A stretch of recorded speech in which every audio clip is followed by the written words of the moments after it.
welcome to the podcast. I am so excited to have the creator of Bunch of Sunshine with me today, Merritt Horan Capurro. Hi, welcome.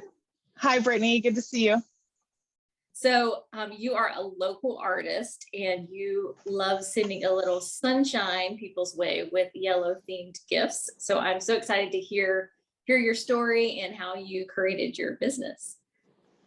Oh, you're so sweet. I'm really excited to be here. Yeah, I am one of the few born and bred Floridians. I'm a local. I was born actually not far. I was at MacDill Air Force Base. So Okay. yeah, so local. And then I grew up, my dad never left. And then my mom kind of traveled around. So I went with her, but I always spent summers here. So I kind of consider myself, a St. Pete, I grew up here, so kind of a full circle, thing for me to be back here and spreading sunshine in my hometown. And Yeah. Well, it is yeah, I'm excited. City, right? So yeah, that really worked out. Actually, Bunch of Sunshine started. I had I know we're gonna get to it, but I had the idea first in Brooklyn when I lived in Brooklyn, and then it was weird how it full circle came to be in the Sunshine City, in the Sunshine State. It is funny how it works out. Yeah.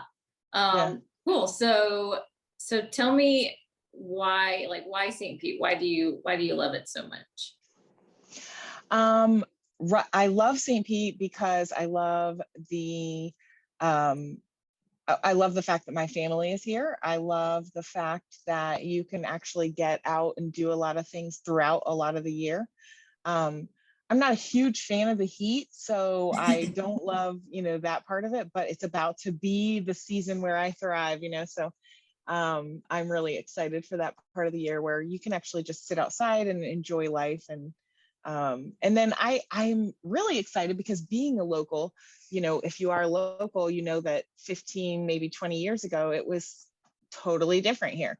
And one of the reasons I left was because there wasn't a whole lot for me here. And so it's exciting to come back and see things like the fairgrounds and Brocante and different really interesting armature works, just cool things that are popping up around town that are just really, really cool. Yeah. I mean, I'm from Alabama originally, so we moved here in, 2015. So just the short time I've been here, seeing it grow, but it's interesting to talk to people that have lived here a lot longer or are like true, born and bred locals to hear the transformation that they've seen over such a long time. It's really exciting. I mean, I've never been a part of a city that's kind of seen that full transformation. So yeah. I know. And it is true. It is a true time. I mean, I joke, but it is true that downtown 20 years ago, I mean, there were tumbleweeds. You could have seen tumbleweeds. Honestly, it was super, super dead. And so I think the people that had the foresight to hold on to those properties and really take care of them, and they're the ones that are sitting pretty and really laughing, now, because they're the ones that had the foresight. I don't know, obviously. I don't know anything now but COVID, but you know how it goes. Yeah. Awesome. All right. So tell me just a little bit about your background. So you said you were in Brooklyn. So tell me a little bit about that journey. Yeah. So I ended up graduating high school from Largo here in St. Pete in Largo. And then I went to UCF in Orlando for college, and I graduated with a theater degree there. So so I originally, like in high school, I did a lot of on stage. I did a lot of musicals and things like that. And then in college, I decided to kind of go backstage and do more backstage. And I learned so much. I cannot explain to you how amazing that program is. Like, if I could just tell everyone to run and go in that program, I would, because in one degree, like in just my technical theater degree, I learned about electricity, about the whole scene shop, like every tool you could possibly know, of how to sew. I learned how to mix paint, about colors. I learned how to do trompe l'oeil painting. Like all my murals, I use trompe l'oeil. I can do like faux tile or mural, marble or brick or whatever you want that looks real. I learned that. Lighting, sound, set design, like all these things that I thought were just theater related have Yeah. become life skills for real that I've used That's, throughout my whole life. So that's yeah. really cool. I mean, yeah, I am a vocal major. I went to school for voice. Yes, let's do So some karaoke, you and me. Yes. I was going to ask, do you sing? So I'm assuming you do if you're doing musical theater. Let's belt it. Let's go to Lala Oh, when it opens. I've been dying. oh my gosh, that's cool. Yeah. No, it's So funny.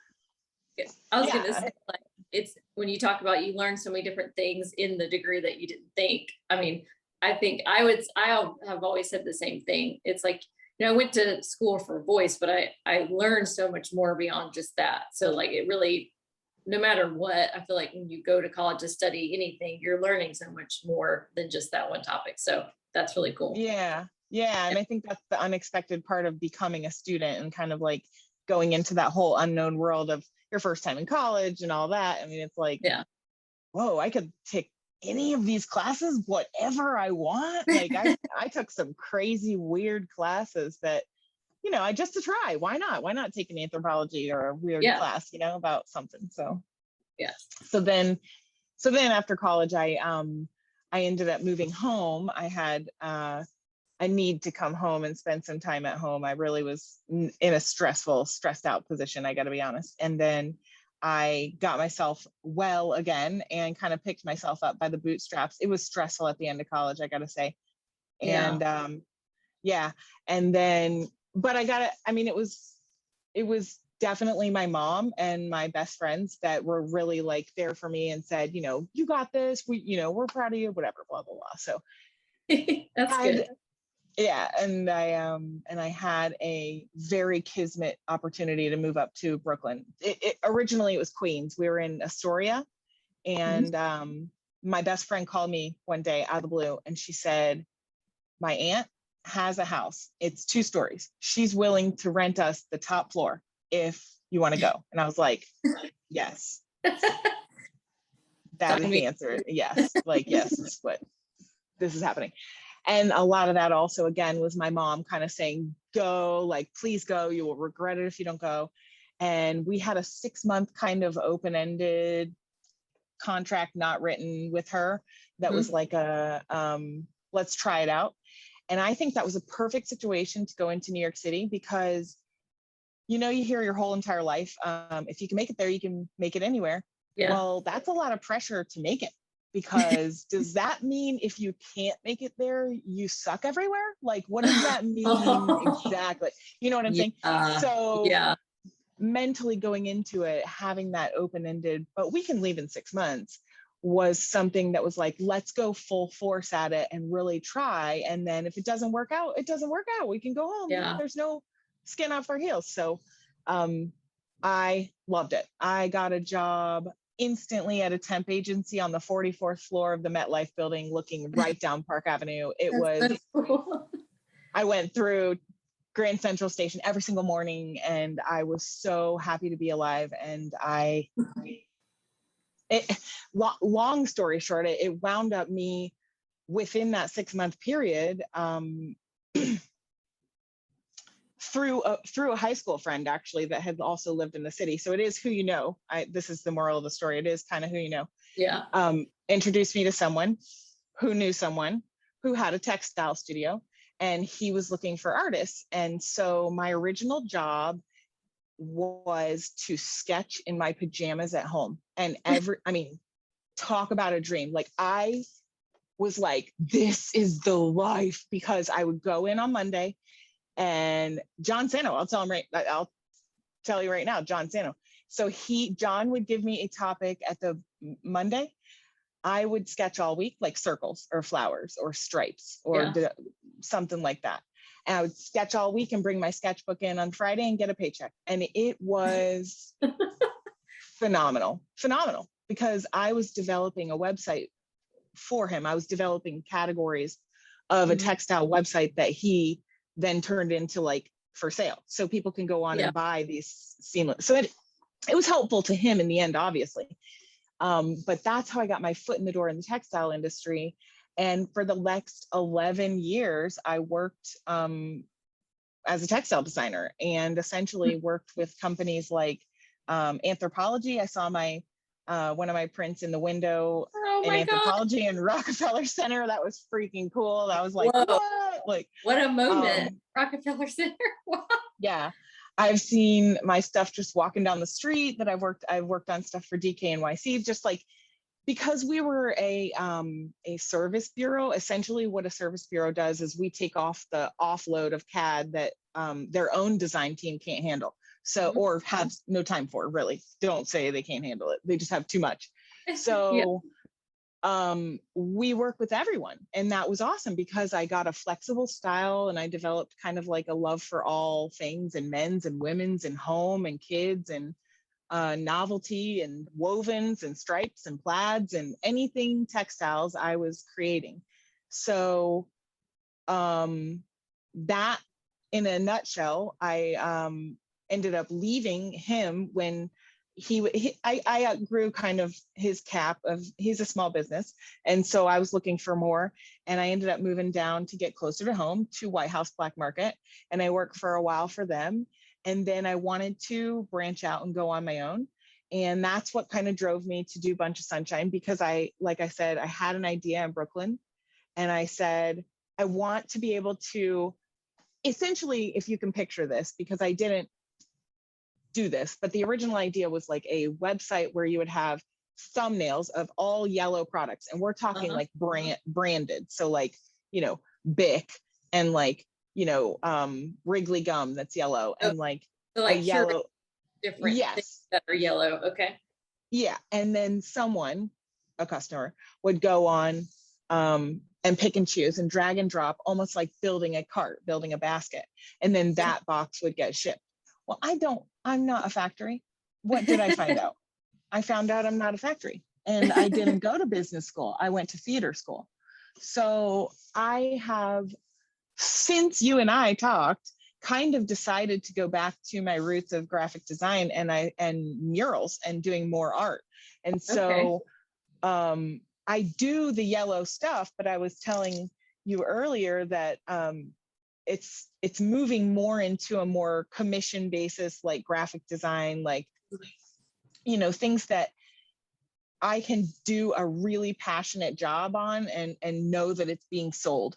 Because what I was finding is that I was cranking out and doing all this stuff and not being able to spend time with my son.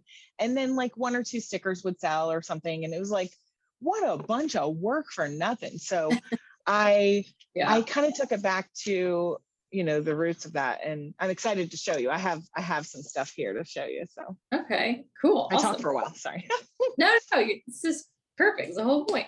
So, so kind of where did the name come from, and kind of how did you get that started? Essentially, I know things are changing a little bit for you now, but how did that initially get started for you?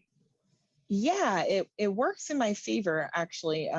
The way that it's done, I kind of have always wanted to keep it a little bit broad enough to where I could be flexible. So when you think about Bunch of Sunshine, you think happy, you think fun, you think lively, you think, just positive.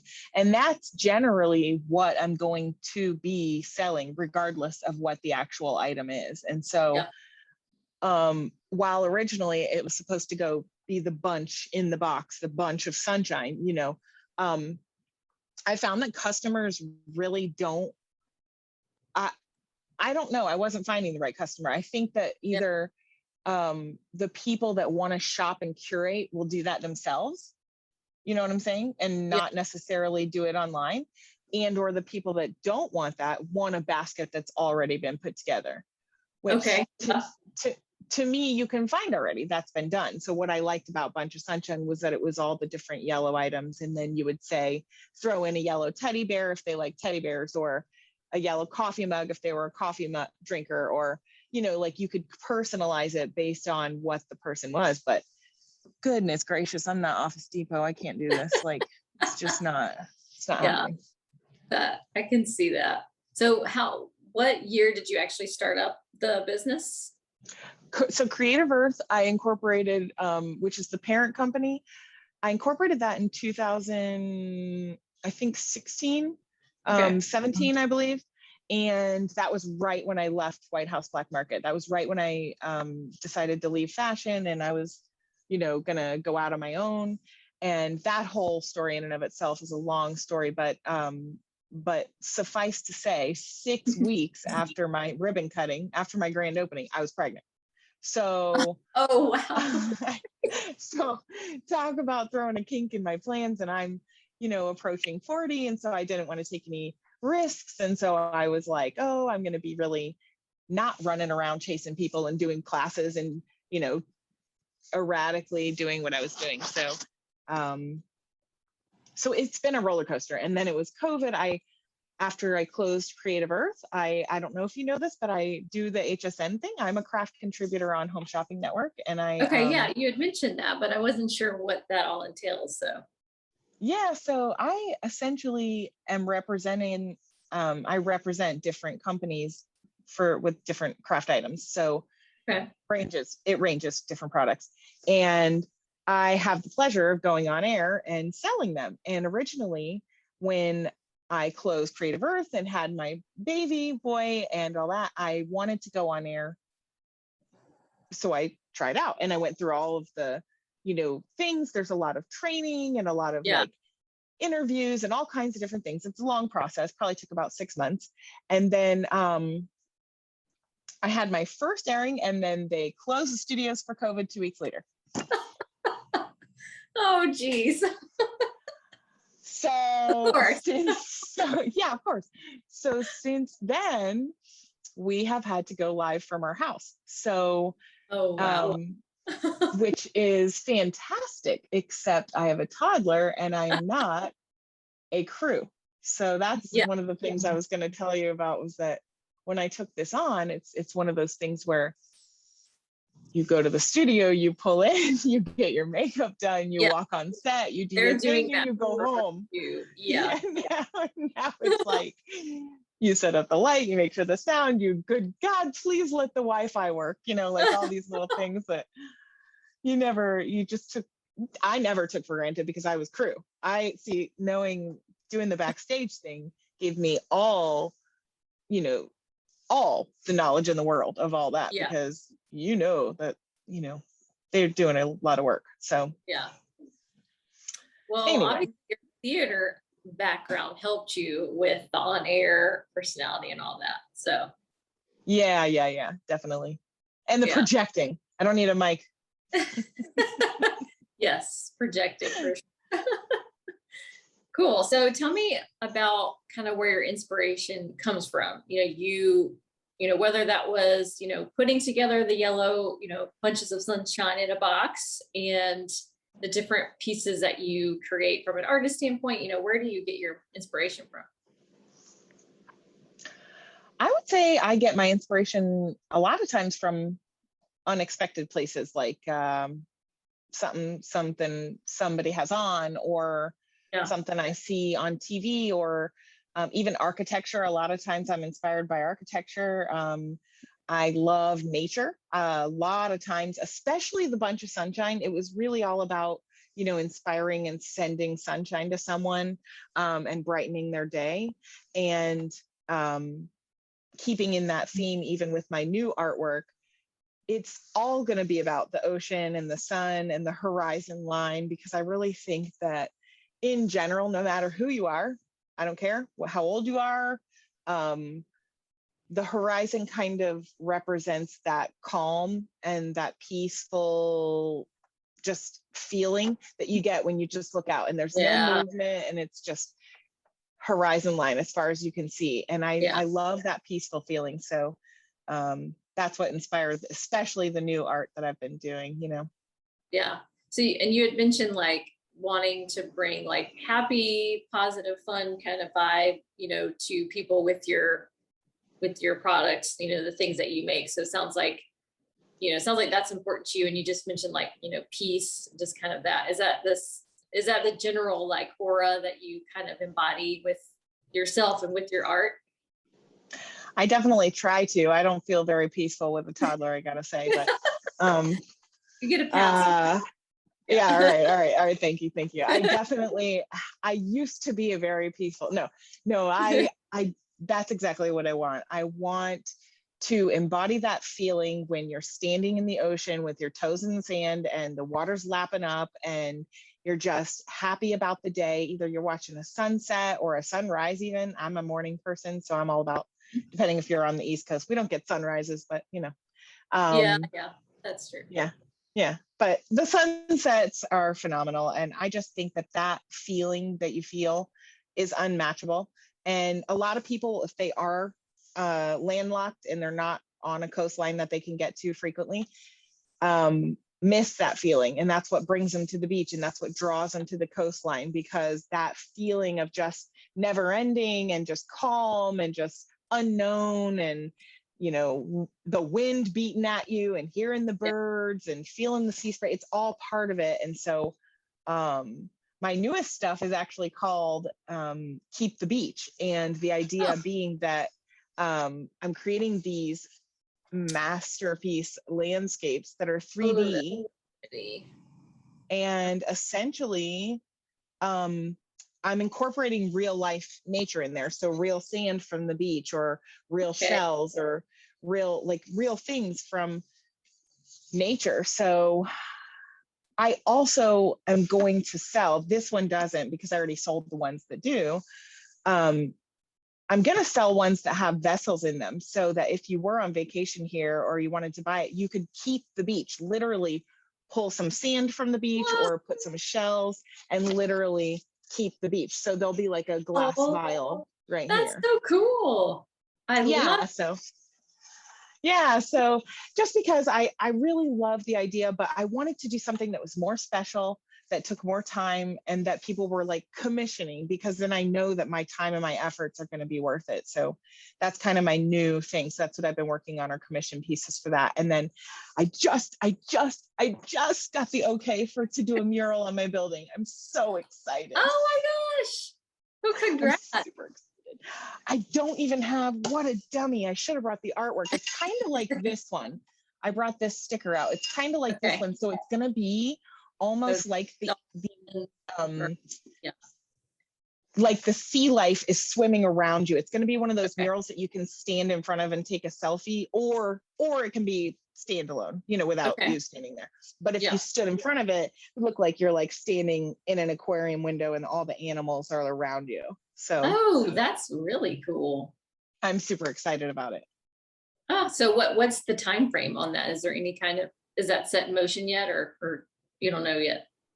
I actually can start anytime. So I am planning to start when it is below fire outside. So, when it's not 100 degrees, good plan. Yeah. Because I'm probably going to work in the mornings and then late afternoon. So mornings are going to be sun. There's sun on the building on that side. So I want to wait till it's a little bit cooler and not so brutal out. Yeah. How long does it typically take to do a mural of that size? That one's probably going to take probably about a week. Okay.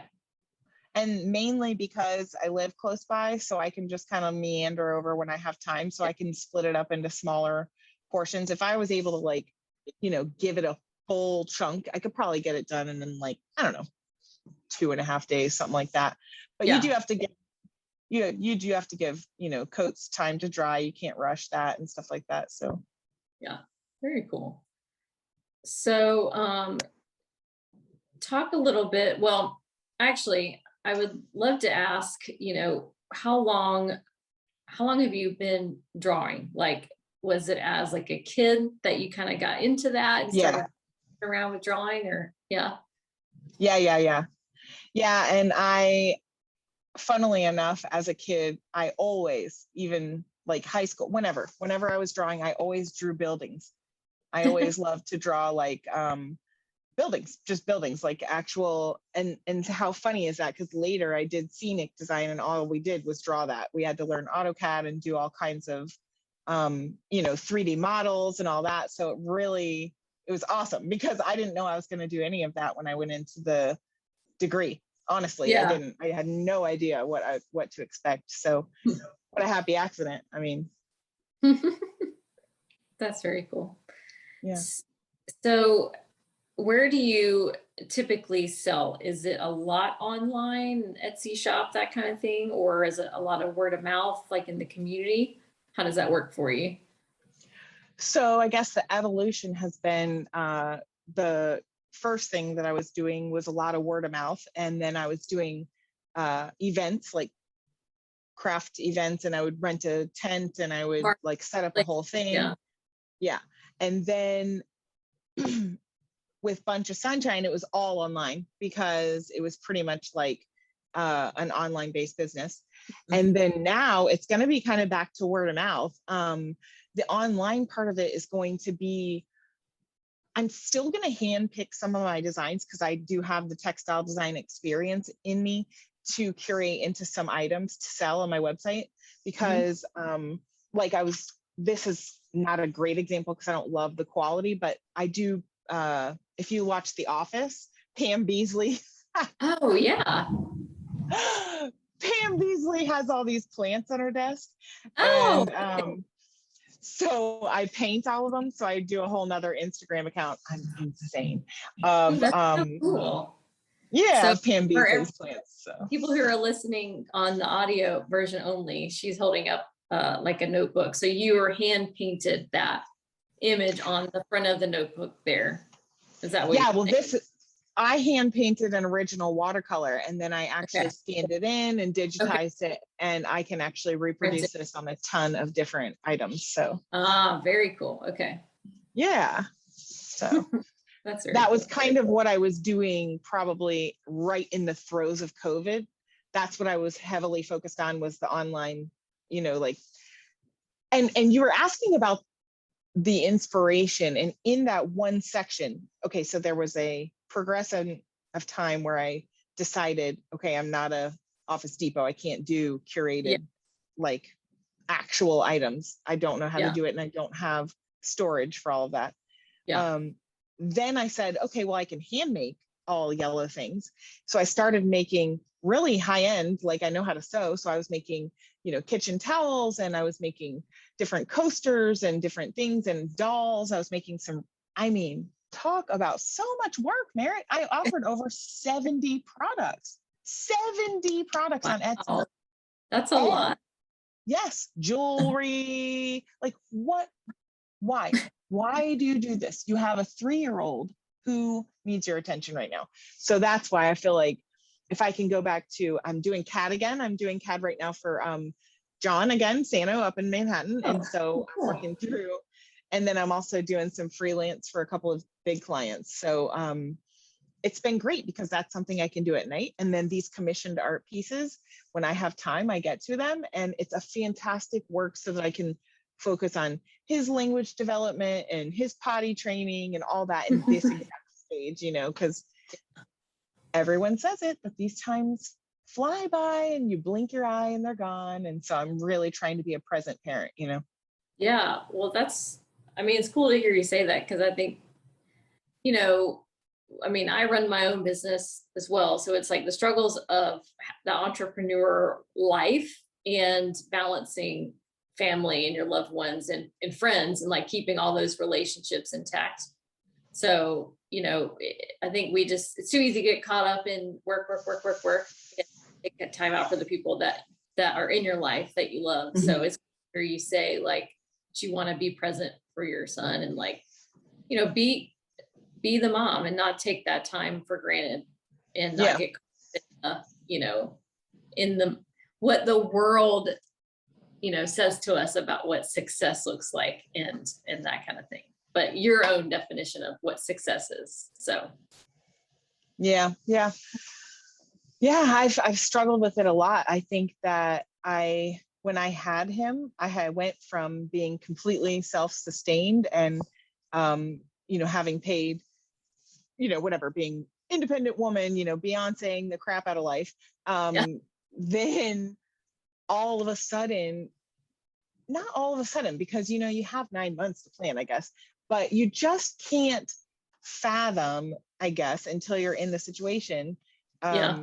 that you truly are relying on your spouse for that little, if you quit your job, if you really do decide to quit and go all out into being your own artist or whatever you're doing, you're completely relying. So I feel like I have had a lot of a big pill to swallow that, yes, I can rely on someone, that was a big hurdle for me, I think. Yeah. So, but it's been good, because I think at the end of the day, it's good. If you do what you said and you keep the work, then all of a sudden it's like, oh, that's when you blink your eye and it's like, oh my gosh, so much time has passed, and Yeah. it's been 3 months, and so or a year. And so I'm really trying, I need to journal. I honestly need to journal, because my Yeah. brain, so many things happen every day that are adorable, precious moments that I just, nuggets of life that I want to jot down. And I say, I'm going to journal. And I feel like I need, I guess people have it on their phones. You always have your phone on you. You should just have a thing in your Yeah. phone, because that's the easiest thing, is to have it on you. Otherwise, Yeah. it's always like, where's my journal? You're not gonna have your journal on you. Yeah. I have journaled there's a journaling app that I use that I've used on my phone in the past for, a season more in my life where I was wanting to like really be, you know, journal every day. But yeah, it's on your phone. It's easy. You just open it up Mm-hmm. and you start typing, or you could talk into it. Which Oh, is, that's even easier. that's kind of nice too. Cause sometimes when you're talking, you say things differently than writing it out. So you're kind of, yeah. So yeah, journal, I can attest journaling is great. So Yeah, yeah. Gotta do it. Gotta do the journal. One more thing, add to the list. yeah, I know. I know how that goes. The list that never ends. Yes. But if Hamster you on the keep just, wheel. yeah, just, keep one thing at a time and making that little bit, little bit of progress every day goes a long way. So, And I think also taking stock of what is good. Sometimes we get caught in the what's not going right and it's good. I actually, no shame. I go to therapy once a month, and my therapist, I don't see her that often, but when I do, it's such a refresher. I mean, yeah, how often do you have somebody in your life that is just, and did you take a minute for yourself? You know what I'm saying? Like, she's yep, very much and have you even sat down since I've talked to you? yeah, And it's like, wait, I haven't sat down. And so it's been very humbling to have her sit back and say, I need you to be honest with yourself that you left a career, moved to a different city, started a new company, got pregnant, all in 12 months. yes, All in 12 months. So anyone, would be, I'm like, you're right. I got to give myself some slack. But you get so caught up in, like you said, like the expectation of it all. And you're like, go, yep, go, go, go, go, go. And, yep. but I Just know, let it anyway, it's a breathe. It's a go. breathe.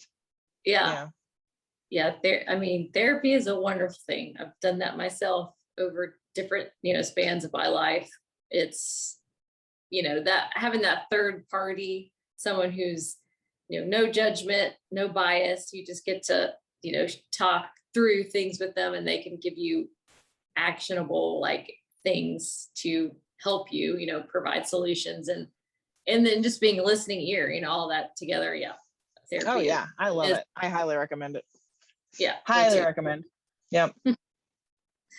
Well, so pivot a little bit here. I'd love to hear your take on like the artist community in St. Pete, since you are a local artist. That just kind of popped into my head. I feel like that has grown so much in the time that I've lived here. I've seen it grow, grow so much.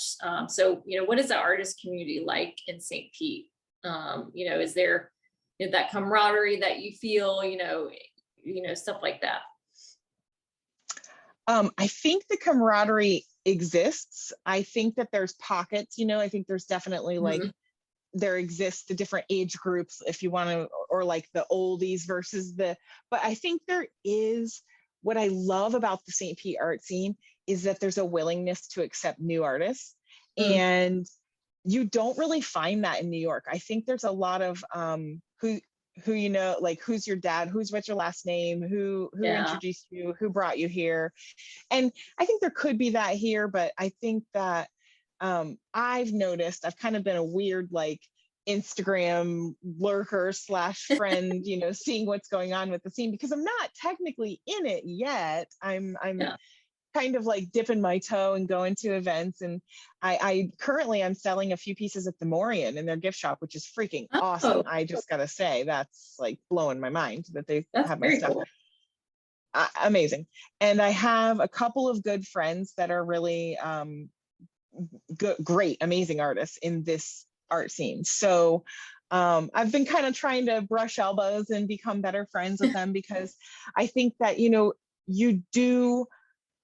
do benefit from a community. You do Yeah. benefit from being around people that are genuinely connected to the arts and willing to talk about it. And I think if you don't have that, you kind of can lose your spark. And so I am just so excited to immerse myself more. I did get the whole membership to the fairgrounds, and I'm excited to be taking friends and kind of, Yeah. um, That yeah. looks so cool. I cannot Oh, wait to it's go. awesome. I'll take you. I have a dual membership. I'll take you. Okay. So Yes, yeah, please. we'll go. It Oh, is. It's very worth it. It's very worth it. well, and that made me think about the Arts and Crafts Museum that I think it literally just opened as well. If I It think I did. It did. I'm so excited for that. yeah, We got to go to that too. yeah. I mean, there's so many great museums and like art galleries and stuff in our area. It's really cool, and I feel like it's unassuming in a sense. It's Hmm. if that makes sense, but it's just like what you said about the community being open to new artists. I mean, you can feel that. It feels like a welcoming and, an inviting type of space when you're in these different art galleries and, like the factory and like all of that. So, Hmm. And I think like the lifelong artists, the ones that have been here for a long time doing art, I don't, I, I said that earlier about there being cliques. I don't even know that there are, but um, I have noticed that they're more excited that there's a vibrancy in the yeah, art scene here, and that they're like, yes, I'll talk about my art. This is what I've done. It's just exciting to be able to talk to a crew of people about it. And so I think it's very inviting, very, very welcoming. It's not stifling. I went to a lot of gallery openings in New York, and yeah, talk about wear your best and just don't spill anything and don't be too loud and don't do anything. I mean, just very pomp and circumstance. So yeah. not, I mean, depending on where you are. Went to a couple crazy ones. Let's not lie. But oh God, New York. I love New York. Oh, I love New York. I'm sure you could spend hours talking about all the crazy things and experiences in New York. So, Indeed, yeah. indeed. That's another podcast. That's a nighttime, late night show. Exactly. Well, you kind of already touched on like how a little bit of how COVID affected you, which it sounds like in a way it was almost a benefit because it helped you realize like to kind of pivot gears, change gears and maybe focus on something that you're more passionate about with commissioning art and stuff. Yeah. Yeah. I think that it definitely threw the whole HSN thing for a loop. I've still been going on air, but it's a totally different ball game now. And that was definitely due to COVID. And Yeah. then I couldn't even think about tiptoeing back into doing classes, because nobody's taking their kids to really too many classes right now. Yeah. A little bit, but and then it's not a viable thing. So Yeah. I definitely think it allowed me to have that quiet time, if you will, and really reflect on, okay, what am I doing? Like, how many things, how many directions can one person go? And how can I, really look at, oh, you know what I did that's incredible? I talked to somebody from SCORE. Um, I'd been told about it for a long time, you know, the semi-retired business executives. I don't know what it actually stands for, but it's like Okay. it's essentially volunteers that are semi-retired or retired business executives. And they Okay. will give you, depending on what you ask, if what your area of need is, they'll Mhm. pair you with someone. And then you Oh, just, interesting. it's awesome. It's free. You just basically set up a meeting and Hmm. then you pick their brain and they pick yours and they ask you questions. And then they say, it's almost like a business therapist, because Yeah. my guy was like, Merritt, you, clearly you're talented. The thing is where is the money? He's like, you Yeah. cannot keep spinning your wheels on an Etsy store if you can make $40 an hour doing CAD. What are you doing with your life? He's like, do the CAD. What are you doing? So it was, in a way, really nice to not talk to a family member who's tiptoeing around your feelings and not wanting to pick the wrong thing, and then you wish they were picking the right thing. This is a completely, that was very beneficial to me. So That's, score. I'll look into that. It's very cool. I haven't heard of that Mhm. before. So Yeah. And then you asked me another inspiration, and I had grabbed, just in case, I know they're popular, but a couple of books that this Boss Up. awesome. um Okay. I'm not paid by them. These, I don't know them, nothing. I just really truly believe, and I really like these books. This one, Yeah. Lindsay Teague Moreno. Anyway, Boss Up. And then this one's the Rachel Hollis, Girl Stop Apologizing. I know you've heard of that one. Yeah. And both of those really jump started my own, just my own, what I was going through, what I was stuck with. Both of those within the first chapter, but then throughout the whole book was just like a yes, like that's Yeah. exactly how I feel. Yes. And it really is like empowering to feel that you can do it, and that you're not alone, and that you know, so many people have gone through the same thing, and that you can, but more so than that, this one gives you actionable things. Like, she will say, get a piece of paper out right now. Yeah. I want you to write in there right now. I give you a line. You're looking at my actual answers, okay? Yeah. Actual answers. So it helps you actually focus your business if you're looking to build a business, because I didn't go to business school. So this is like, let's find your core customer. Who is she? Let's build her. You know, like, how old is Yeah. she? How much does she make? You know, all the things that you learn that I didn't learn, you learn. And I love that book. That's awesome. Okay. Yeah. So that was the Boss Up book that had Mm-hmm. where you can journal and answer questions. That's really cool. Yeah, I it's will. actionable. Yeah, yeah, Yeah. I will. I'll definitely include info for both of those books in the show notes so people can look them up. So yeah, yeah. I highly recommend them. So yeah. Yeah, I love to read, and I love to read in general. So love fiction and all that, but I love to read business, type books, mindset related books, because it just helps you stay motivated and think of new ideas, and kind of have awareness around what you're doing in your business. That stuff's really important. always stay learning. I'm always taking classes as soon as I can, like webinars, different things. I'm just always, even if they're free, if you look into them and they have good comments, I highly recommend taking them. I mean, just even Mhm. if I'll sign up for ones that are during nap time, and just hustle. I mean, Oz will never know how hard I've worked these first 3 years of his life, because I Yeah. mean, every minute he is sleeping, I am working. So I Yeah. generally wake up at 4 in the morning and I work from 4 Ooh. to 8. Yeah. And I get 4 hours of work in the morning, and then he wakes up around 8, and then I work again as soon as he goes to sleep at around noon or 12:30, and then I am a grandma, like I have been always. I'm an octogenarian at heart. I wear long cotton nightgowns, no shame. I literally am a grandma, and part of my grandma duties is going to bed by 9:30. I am not a Okay. night owl Well, whatsoever. if you're up at 4 a.m., then I would say you need to go to bed earlier. So Yes. So, but yeah, that's kind of my day, is that I just kind of fit in. I mean, because I just threw him a birthday party last weekend, and I did a lot of DIY decor for it. A lot. I saved all the yogurt containers that he drank, the Paw Patrol yogurt containers. I'm a psycho. I cleaned them all out, and I like used them as a platform to put between two dollar store clear plastic platform things, and I glued them in a circle. So it was like a pillar of Paw Patrol puppies. And then it looked cute. It looked cute. I'm not gonna lie. It was garbage, but it was cute. And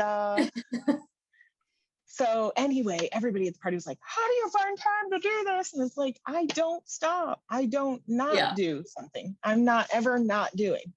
Well, but it sounds like you have your days structured out. Like, you know those blocks of time, which, you know, it's something that I struggle with. You know, it's like blocking out that time to actually get focused work done. So in your situation with having a kid and having to work around his schedule, it almost like forces you to do that, which is really the best thing, is to have that focused, you know, blocks of time to get stuff done.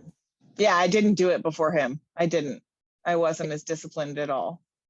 Yeah. You're forced to because like when he's up, there is no focusing. I mean, I am not focusing. I joke around that it's the Stewie Griffin, mommy, mom, mommy, mommy, mom.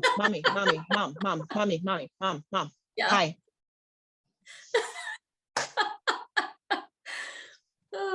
You know, I can on just a very small degree relate, because I have 2 golden retrievers and they do that to me. Yeah. Not ball or whatever. Yeah. But it's like, let's go outside, pet me. Yeah. It's a constant. Yeah. So, it's part of being a mom, right? part of the job. So. Well, to kind of start to wrap things up, I would love to ask what some long-term dreams and aspirations that you have for yourself, for your business are. Yeah, my long-term dreams are to really kick this mural business into high gear and to then do the freelance on the side. I mean, I would ideally like to split my time more like 50-50. And do like 50% murals and 50% CAD. So right now I'm doing more like 100% CAD and just getting ready to start the murals, but hopefully we can swing, because a lot of the clients I work with for CAD design, they work on a seasonal basis. So they'll do like 2 big design periods during the year, and then they're working on that art for the rest of the time, you know, or adjustments, what have you. So I think it's doable, and that's my plan, is to kind of get into the mural scene here in St. Pete. There's so many, especially on St. Pete Beach.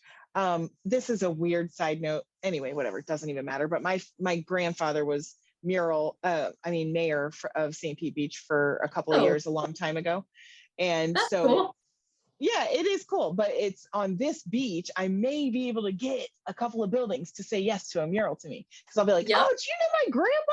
Nepotism. I'm just kidding though. I mean, listen, I never say anything. It's been too many years now. Use the connection. Why not?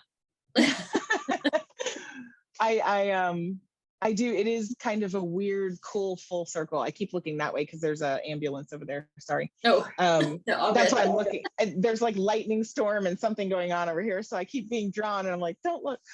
Yes. Well, it was storm. Yeah, it was storming, and it kind of stopped. So, well, it came out of nowhere.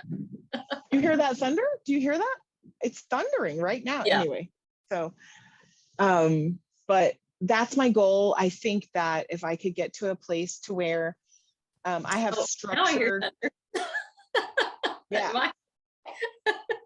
I wonder if it rolled over. I wonder where you are. Anyway, don't say where you live on here, but we're not far from each other. Apparently, we're where the thunder rolls. Yeah.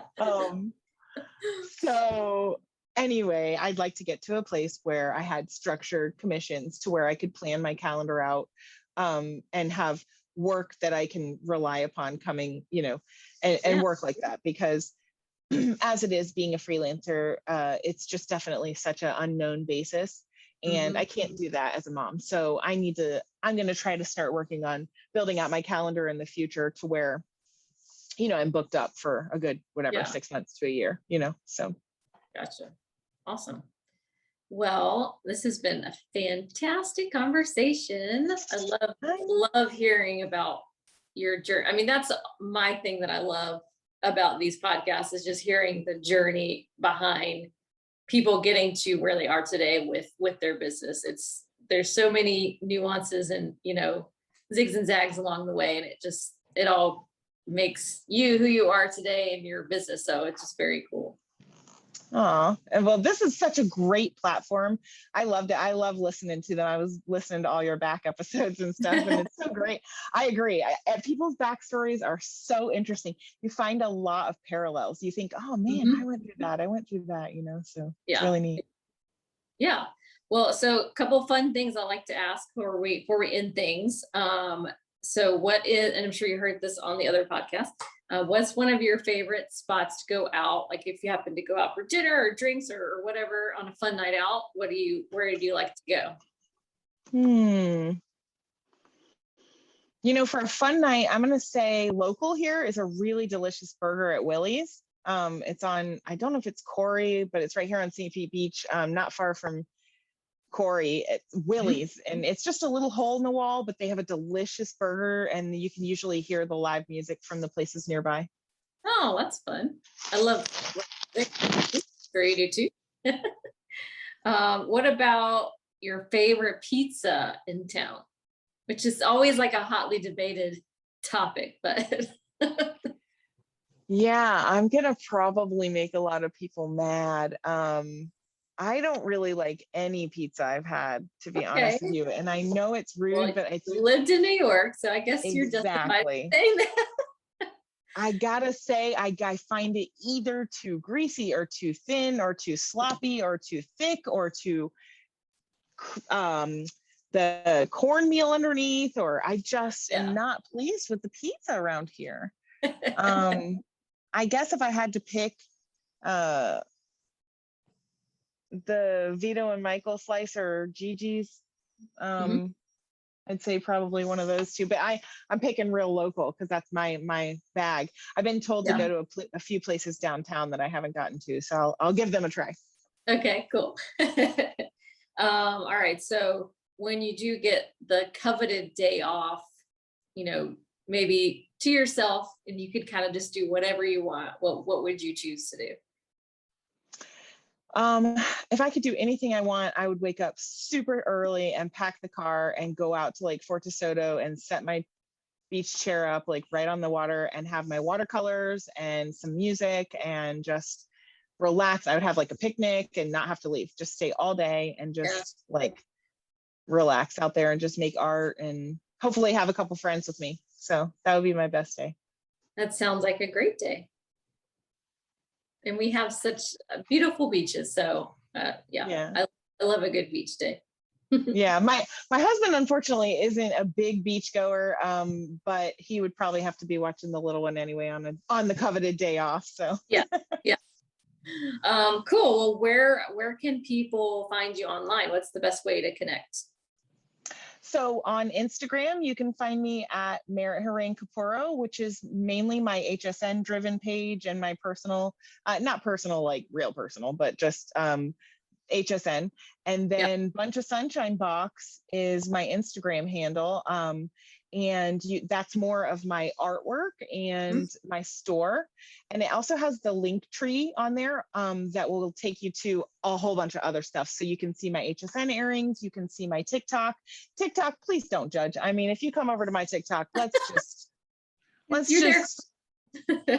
that's my pajama wearing, no makeup, relax, just, let it belt out. So, and then my website is bunchofsunshine.com. However, it is undergoing a transition. My brother is getting a degree in web design, so I'm kind of letting him play. Cool. So that will certainly be back up to snuff soon, but it's a little bit of in transition place right now. So maybe by the time this podcast comes out, I'll get it all together. So awesome. Well, thanks again for having this conversation with me. I just, again, I loved hearing your story, and I know other people will, and I know people will relate. And, I've always said that whenever the background of an owner of a business, it just makes it so much more personal and has that connection. Like when you're walking in the storefront or interacting with the owner, buying products, whatever that is, it just makes such a better connection. So, so thanks so much for sharing your story with us. Oh, it was my pleasure. I'm so grateful to be asked. I mean, it's not every day that you get asked to share that. So it's great. Awesome. Well, thank you again. Thanks everybody for listening. We'll catch you next time. Bye. Bye.